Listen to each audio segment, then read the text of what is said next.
Sa di inaasahang pagkakataon, dumating ka sa buhay ko.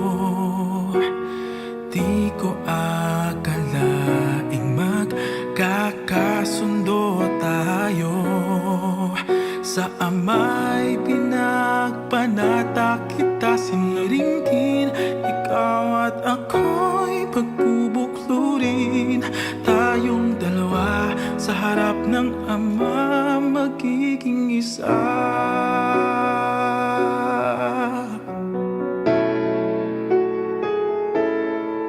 At kung lilipas man maraming taon, patsyag kang maghihintay.